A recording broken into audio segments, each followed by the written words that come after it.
Hi, boys and girls. Welcome back. Last week, if you were here, if you listened to the video, we talked about ice cream. We talked about some pretty disgusting ice cream. Worm chunk ice cream. If you remember that, we also talked about the speeding train headed for disaster. And the reason we talked about that was we talked about being chosen by God and how there is nothing that makes God want us. There's nothing pretty about us or great about us that makes God choose us. He chooses us because He loves us, and how wonderful that is. Well, this week we are going to do a lesson called Called. And it starts off, we're going to talk about magnets. And it says magnets attract objects containing iron, that's a metal, and hold on to them with an invisible power. If you place a metal object close to a magnet, you can feel the force of the magnet pulling it. So I'm going to move you so that you can see I have a magnet and I have paper clips here. And we're going to pick up the paper clips with the magnet. So let's see, you see my paper clips here. Here's my magnet.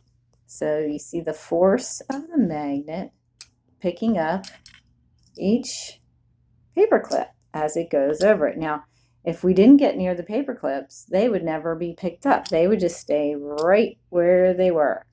But with the magnet, we can pick each one up.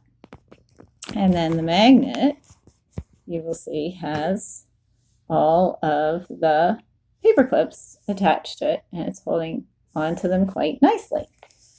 But it says God's power to save his children and bring them into his family is like a spiritual magnet. No one can resist God's call. If your mom calls you to come back in the house from playing outside, you might decide to ignore her call. You wouldn't do that, would you? Hopefully not, but you might, and you could, and keep on playing. But when God calls his children, they always come. Magnets have a limit to their power. That's why you can remove a metal object like a paper clip from off the magnet. So here's our magnet. You see all the paper clips are still on there, but I can very easily pull every paper clip off. There's one left. And that guy's gone.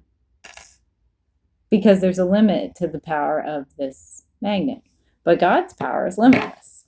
So once he calls us, we are his. And thank goodness for that. It's not dependent upon our ability to cling to God. God clings to us. So, but God's power has no limits. And once God calls you to himself, you're his forever.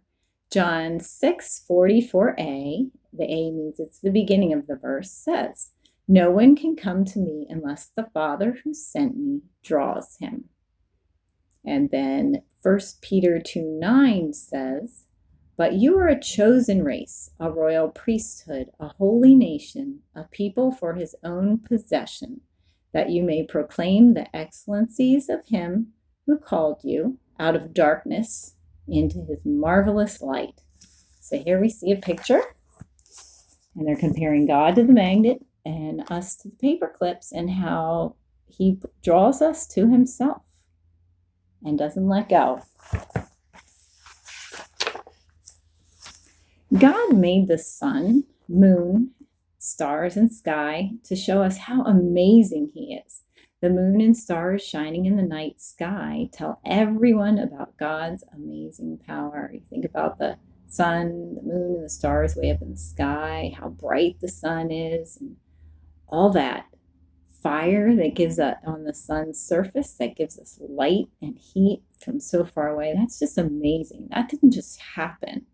We talk about that again when we hear the creation lesson about how God is just amazing in his creation. And he shows us his amazing power through his creation. And God made sure that no one can say they didn't have a chance to believe, because everyone that lives on this earth has a chance to experience God's creation and God's power. And he gives us evidence or proof everywhere that he is real. Even so, because sin makes us blind. So when you're blind, you can't see, right? So this is us. When sin has a hold of us and we're not believing in God, we're blind. And God made sure that no one can say they didn't have a chance. But because some are blinded by sin, they don't want to believe in God. But when God opens our eyes and calls us by name, we go to him, and his call is irresistible. Who knows what irresistible means? If something is irresistible, you can't not do it. Maybe you are given a giant ice cream sundae after your dinner, and your mom and dad say, okay, you can eat it now.